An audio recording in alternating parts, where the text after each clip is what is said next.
Maladies respiratoires et harmattan font bon ménage. L'air chargé de poussière et de brume affecte la santé des populations. Et puis en Ouganda, la police arrête Bobi Wine lors d'une réunion publique. L'opposant est devenu le porte-parole de la jeunesse. Il y avait annoncé sa candidature à la présidentielle de 2021.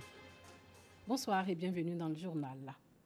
L'harmattan a couvert le district d'Abidjan de son manteau de poussière et de brume. Une poussière qui peut affecter les voies respiratoires. Cette poussière est chargée de microbes, de parasites qui sont la cause de maladies, notamment la grippe, la méningite, la pneumonie, l'asthme et la bronchite. Nous Sangaré a rencontré un spécialiste pour en parler. Vent sec et froid avec des particules poussiéreuses. L'harmattan sévit dans la capitale économique depuis quelques jours. Un changement de saison qui amène les populations à adopter de nouvelles attitudes. Par exemple, le port du cache-nez. Depuis un matin pour masser, il fait ça sinon lève la race, ça se casse. C'est à cause de ça, il met cache-nez sur ma bouche. Je ne veux pas que ça se blesse, je ne veux pas ça. Bien que passager, ce changement de climat est favorable à la survenue d'un grand nombre de maladies infectieuses et chroniques.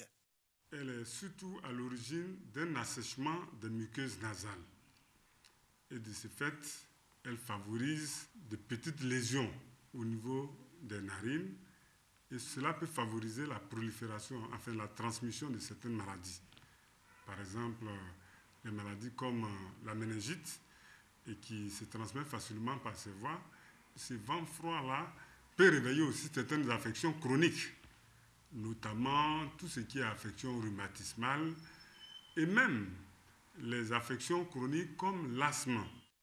Les prévisions météorologiques annoncent que cette saison va s'étendre jusqu'en fin février. Des dispositions sont donc à prendre pour éviter d'éventuelles maladies. Dans le cas de la rougeole, il y a un vaccin qui existe, qui est pour les enfants, qui est dans le programme élargi de vaccination, qui se fait aux enfants de moins d'1 an. Donc il faut les vacciner correctement.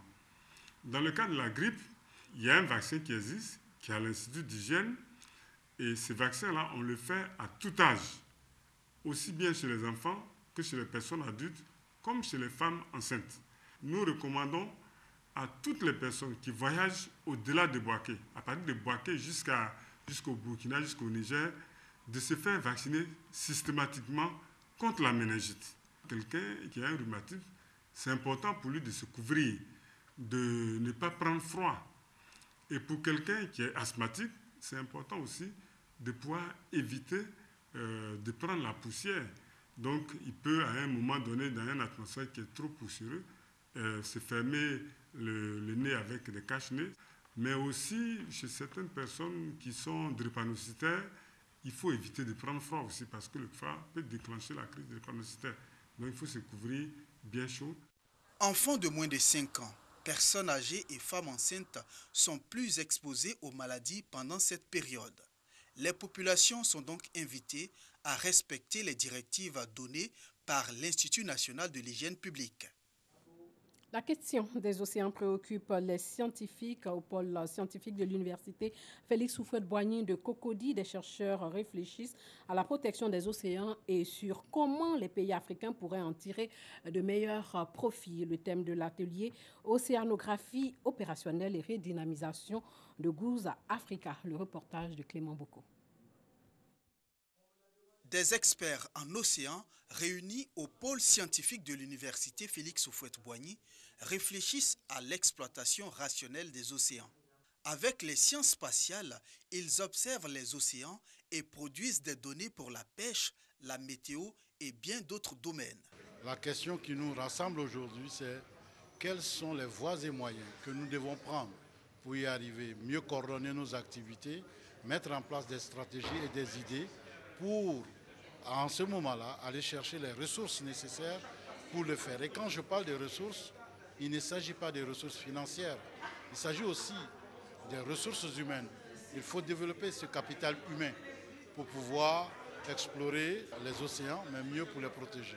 À l'issue de ces 3 jours de réflexion, les attentes sont nombreuses. C'est de redynamiser le système mondial de l'observation des océans dédié à l'Afrique. Le Goose Africa, depuis un certain temps, on a remarqué une certaine léthargie. au niveau de cette institution. Donc au cours de cette rencontre, nous allons poser le diagnostic. Qu'est-ce qui fait que cette organisation ne marche pas comme nous l'entendons, et de sorte que nous puissions apporter les solutions qui vont nous permettre d'être à la hauteur des attentes en ce qui concerne les observations en Afrique. Plusieurs pays africains prennent part à ce projet. Lancement d'un projet, le projet ASNAP, projet appui agriculture sensible à la nutrition et développement des capacités des petits agriculteurs dans les régions du Poro et de la Bagoué. Il s'agit d'améliorer l'accès à des aliments en nutriments d'origine végétale et animale sous l'impulsion de l'ONG Helen Keller International en collaboration avec le ministère de l'Agriculture et du Développement durable et aussi de la Banque mondiale. Boubacar Silla, Kader Sogodougou. En Côte d'Ivoire, la prévalence de la malnutrition chronique et le retard de croissance sont passés de 29,8% en 2012 à 21,6% en 2016 grâce aux efforts du gouvernement. La malnutrition constitue un problème de santé publique. L'ONG Helen Keller International, en soutien au gouvernement, lance à Korogo le projet Appui à l'agriculture sensible à la nutrition et au développement des capacités des petits agriculteurs, ASNAP, dans les régions du Poro et de la Bagoué. Objectif, améliorer l'accès à des aliments en nutrition d'origine végétale et animale. Le projet ASNAP ne sera qu'un appoint qui nous permettra d'étendre davantage nos actions depuis 3 ans dans l'agriculture sensible à la nutrition. Nous avons donc des programmes de fortification alimentaire, de prise en charge communautaire de la malnutrition. Les représentants du ministère de l'Agriculture et du Développement durable et de la Banque mondiale saluent ce projet qui s'inscrit dans le programme national d'investissement agricole PENIA, deuxième génération, et la stratégie nationale sur l'agriculture. La politique du gouvernement, c'est la sécurité alimentaire. Lorsqu'on ne mange pas bien, on ne peut pas avoir la force physique et même mentale quelquefois pour travailler. Dans le cadre de partenariat de la Banque mondiale avec la Côte d'Ivoire, notamment en ce qui concerne les axes qui visent à renforcer les capacités humaines, qui visent à promouvoir une croissance tirée par le secteur privé. Le projet ASNAP est prévu pour durer 3 années. Il est financé par la Banque mondiale à hauteur d'1,728 milliard de francs CFA. Le projet ASNAP contribuera à la réduction de la pauvreté, à la prévention de la malnutrition avec des solutions locales dans la région du Poro et de la Bagoué. En octobre prochain, les Ivoiriens vont choisir leur président. À 9 mois donc des échéances électorales, la communauté musulmane apporte sa contribution pour que ces élections soient empreintes de paix.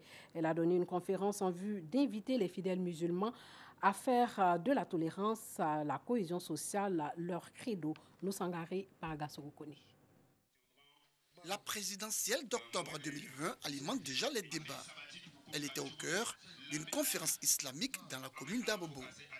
Quelle est la responsabilité de la communauté musulmane pour des élections apaisées? Thème de cette conférence animée par l'imam Abou Abbas Baïkoro. Le conférencier a rappelé les valeurs cardinales qui ont caractérisé le prophète Mohammed, prophète de l'islam durant sa vie sur terre. La paix, la bonté, la générosité et le pardon. Lesquelles valeurs, selon Abou Abbas, doivent inspirer le fidèle musulman.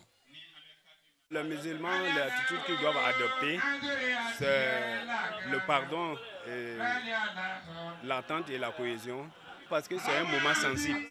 L'islam prêche la tolérance, le pardon, la paix, la sérénité, et c'est ce que l'imam vient de nous dire. Et c'est ainsi qu'on doit aller aux élections, de façon sereine, de façon apaisée. 2020, année électorale, celle de la présidentielle. Ibrahim Traoré, parrain de la cérémonie, a invité les fidèles musulmans à la responsabilité en faisant fi des querelles pour se tourner résolument dans la voie de la tolérance et du pardon.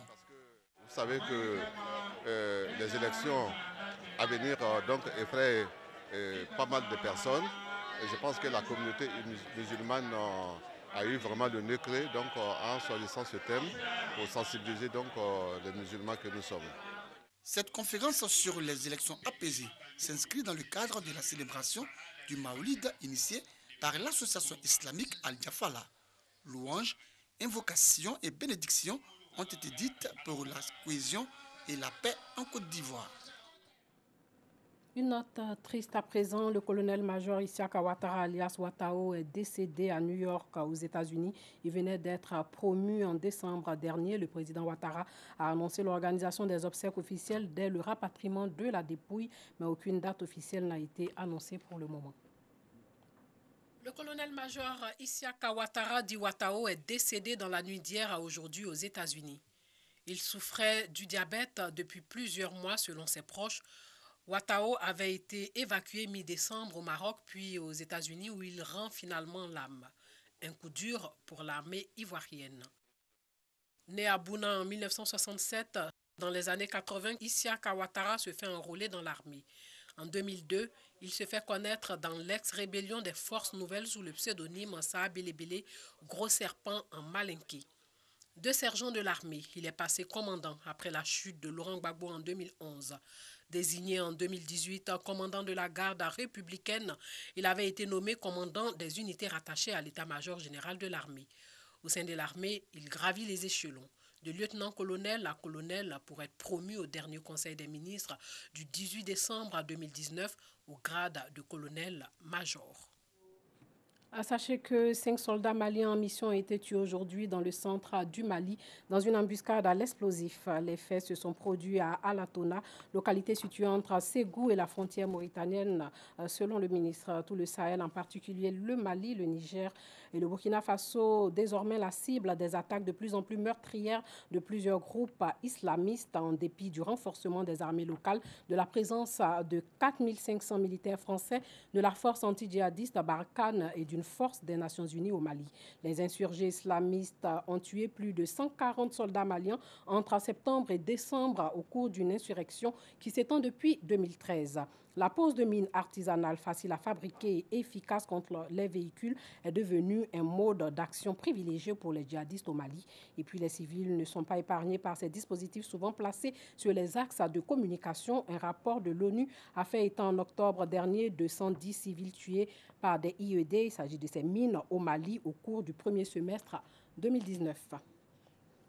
L'opposition guinéenne maintient la pression contre la volonté prêtée au président Alpha Condé de briguer un troisième mandat lors d'une marche réunissant des milliers de personnes dans la capitale guinéenne de Conakry. Selon des sources concordantes, des échauffourées en province ont fait au moins 12 blessés. Les principaux opposants guinéens, dont les ex-premiers ministres Elou Dalen Diallo et Sidia Touré, ont participé à la marche organisée par le Front national pour la défense de la Constitution formée de l'opposition et de la société civile qui mène depuis octobre les manifestations contre le président Condé.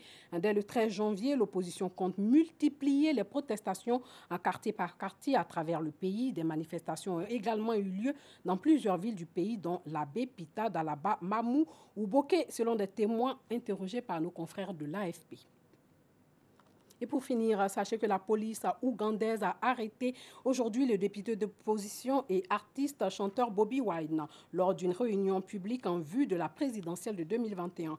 Plus connu sous son nom d'artiste, Bobi Wine, Robert Kiangoulanyi, 37 ans, élu député en 2017, est devenu le porte-parole d'une jeunesse ougandaise urbaine et souvent pauvre qui ne se reconnaît pas dans le régime du président Yoweri Museveni qui a 74 ans. Il a été arrêté ou assigné à résidence à de nombreuses reprises depuis 2018, notamment dans le cadre de son inculpation pour avoir organisé un rassemblement illégal en juillet 2018. Il a annoncé en juillet son intention de briguer la présidence ougandaise lors des élections de 2021 et devait lancer une série de réunions publiques.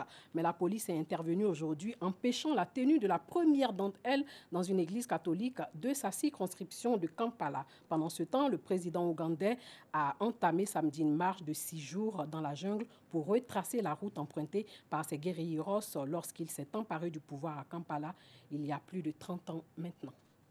Voilà, c'est tout pour ce soir. Merci de nous avoir suivis. Portez-vous bien.